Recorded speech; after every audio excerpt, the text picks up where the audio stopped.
Assalamualaikum warahmatullahi wabarakatuh.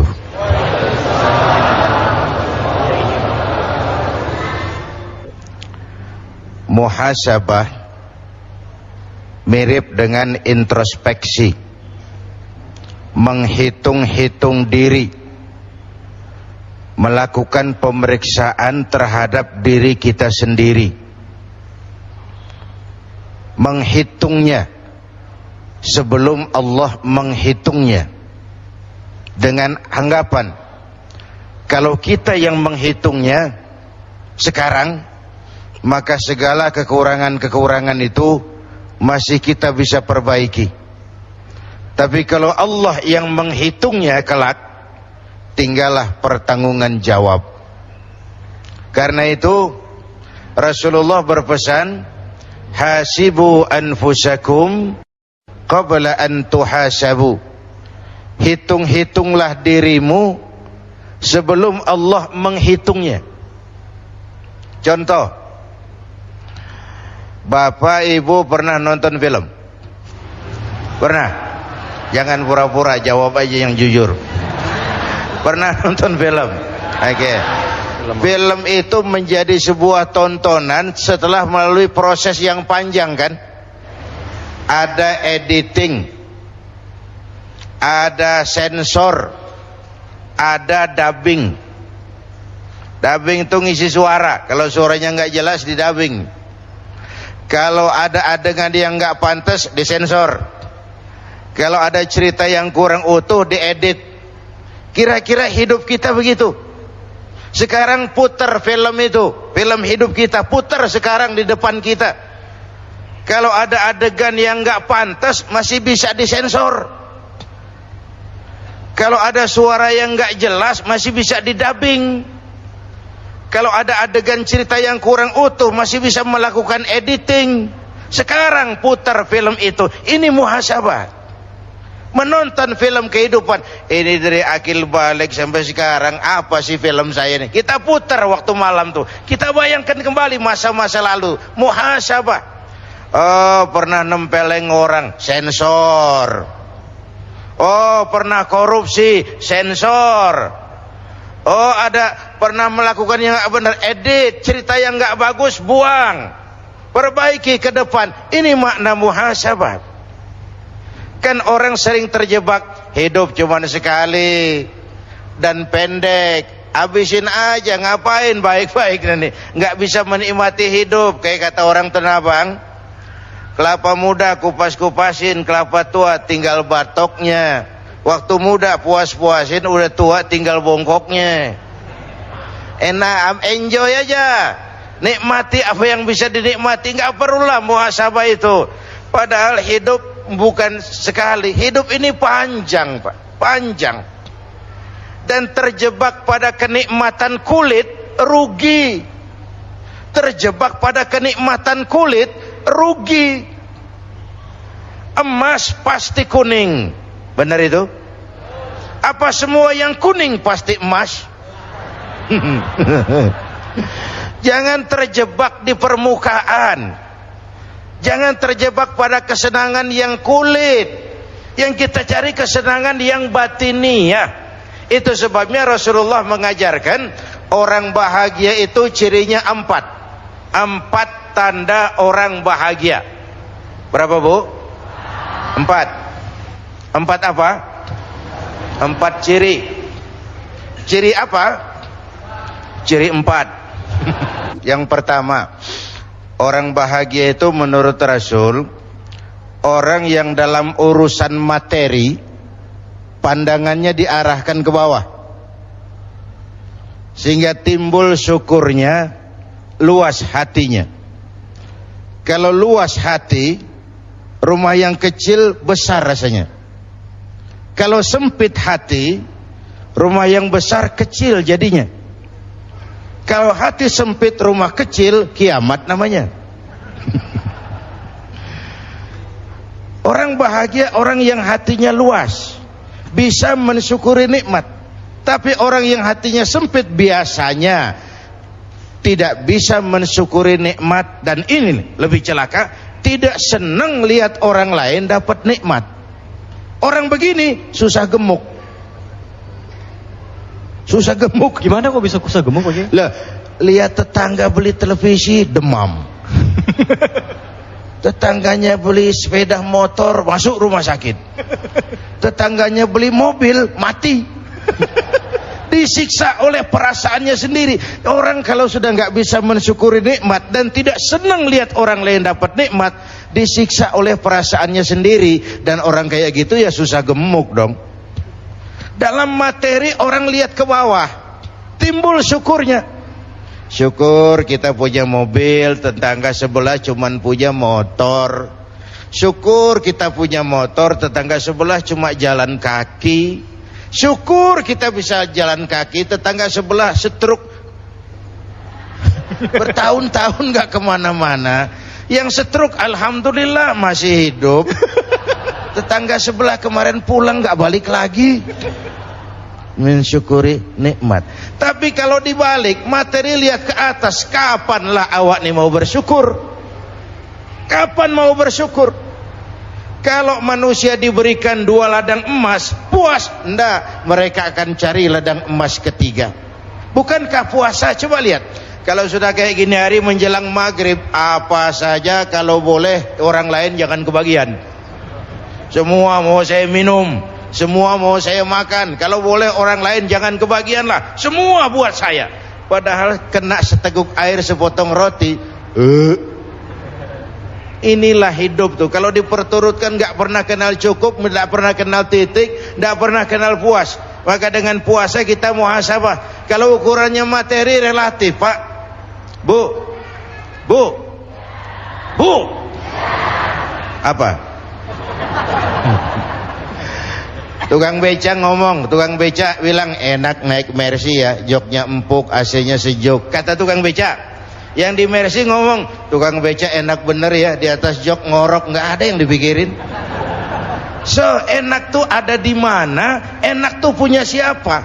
Saya mau bilang sebenarnya, karena tema hari ini agak tasawuf, orang kaya adalah orang yang hidupnya cukup.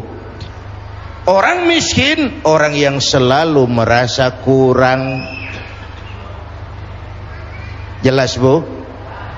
Apa yang jelas? Ya, yang barusan itu. Ya.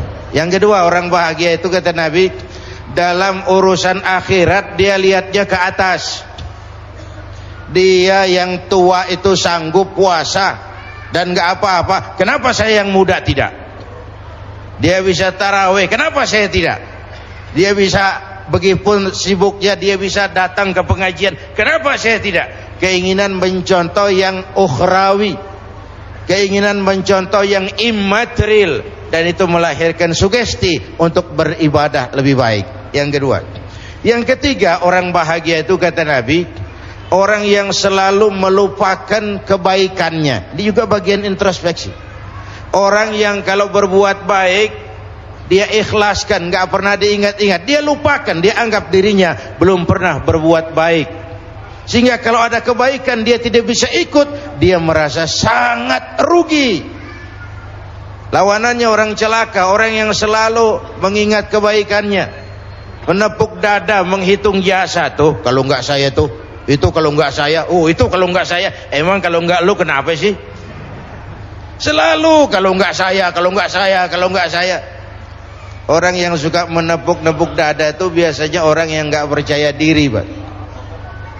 Yang ketiga, orang bahagia itu, yang keempat maksud saya, orang yang selalu ingat kesalahan yang dia lakukan. Nah, ini juga bagian introspeksi. Sehingga kalau akan berbuat salah yang baru, kemarin aja udah 3 keranjang, ini nambah lagi, bagaimana nanti di padang mahsyar? Ini bagian dari introspeksi. Orang yang selalu mengingat kesalahan yang pernah dia lakukan, sehingga apabila akan melakukan kesalahan baru, itu lebih jadi langkah preventif buat dia.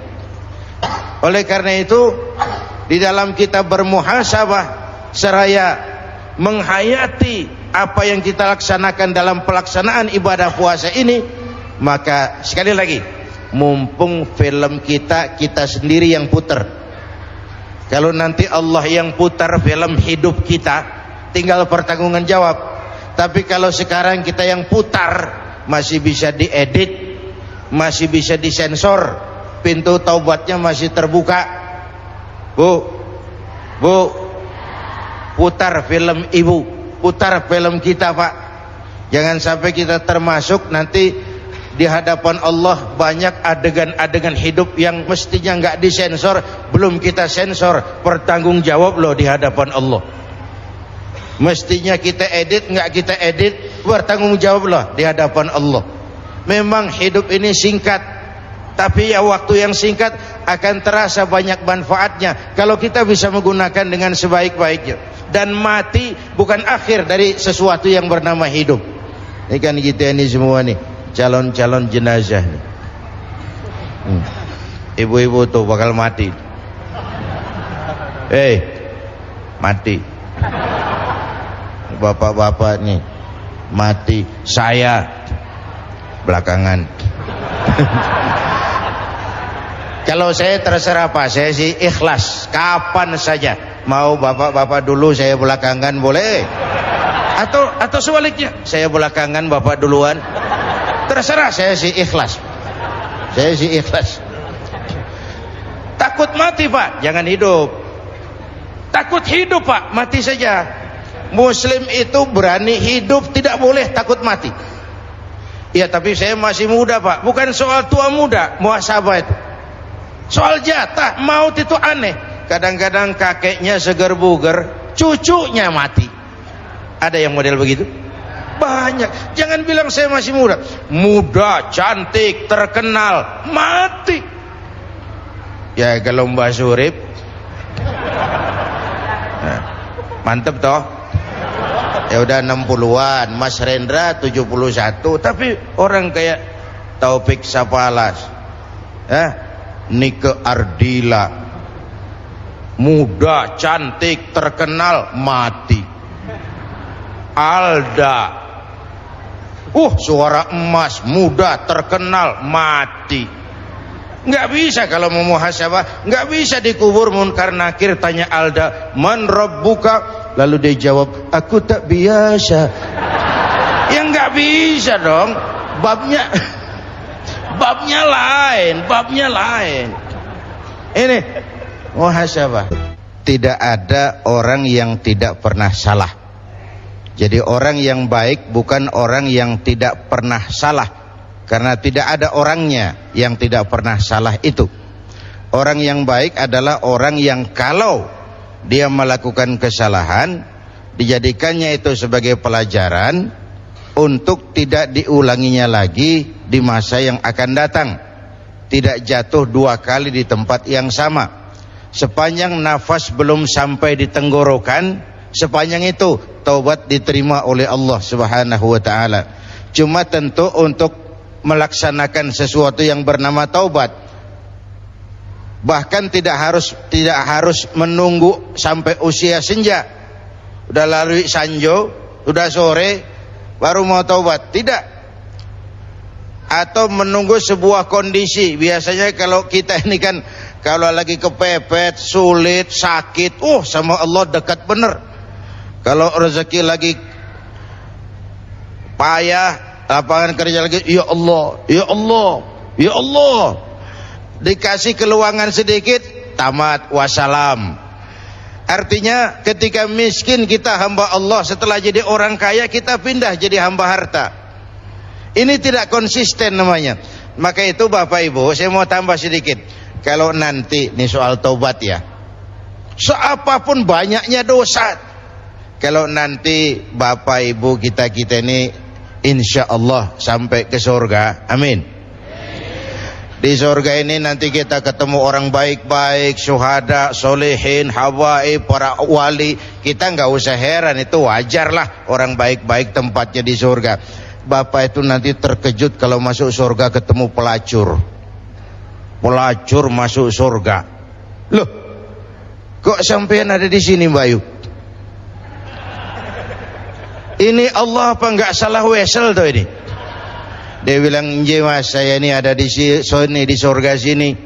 Padahal waktu di dunia ini sayanya siapa, Mas tahu kan? Mas juga kan langganan waktu itu kan. Cuma mas saya ini sejak kecil sudah yatim piatu, hidup miskin, nggak ada yang nolong. Adalah tetangga saya muslim sedikit kaya, pelitnya 17 setan. Perut nggak bisa ditunda mas, terpaksa demi sesuap nasi saya merantau ke Jakarta. Ada yang nolong, katanya kerjanya ringan, uangnya besar. Apa? Yaitu mas, dagang serabi itu. Demi sesuap nasi saya lakoni. Satu sore saya lagi mau berangkat dagang, lewat masjid, katanya ada tabligh akbar TV One tuh. Saya dengar dari jauh, ustadznya pidato, katanya Nabi bersabda, "Lau amiltumul khataya hatta mala'atis sama, thumma nadimtum fataballahu alaikum." Kalaupun kamu berbuat dosa penuh langit dengan dosamu, kemudian kau menyesal dan bertobat, Allah pasti akan menerima taubatmu. Aduh, mendengar itu hadis mas, kata pelacur tadi, berdiri bulu kuduk saya, berlinang air mata saya. Terbayang dosa-dosa yang pernah saya lakukan, terbayang orang-orang yang pernah menanamkan modal asing. Dikala itu hidayah datang, saya tobat sebenar-benarnya. Saya bungkus pakaian pulang mudik, lagi bungkus pakaian, nasabah datang, saya bilang mulai hari ini gue berhenti dagang. Tobat saya rupanya diterima Allah mas, walaupun mampir dulu ke tempat lain, akhirnya saya bisa sampai juga ke surga. Ini sebuah pertanda Allah Tuhan kita bukan Tuhan yang pendendam. Allah Tuhan kita Tuhan yang ramah, yang siang malam mengangkat tangan menerima taubat hamba-hambanya. Kau jalan menujuku, aku lari menyambutmu. Kau jalan menujuku, aku lari menyambutmu. Begitu Allah Tuhan kita ini. Ini nuansa Ramadan, peluang untuk melakukan muhasabah atas film-film gelap yang pernah kita lakukan dari sisi kehidupan kita, atas adegan-adegan yang tidak senonoh yang kita lakukan dalam perjalanan hidup kita. Ayo kita lakukan sensor, ayo kita lakukan editing, ayo kita lakukan dubbing, supaya film ini nanti di padang mahsyar bisa kita pertanggungjawab.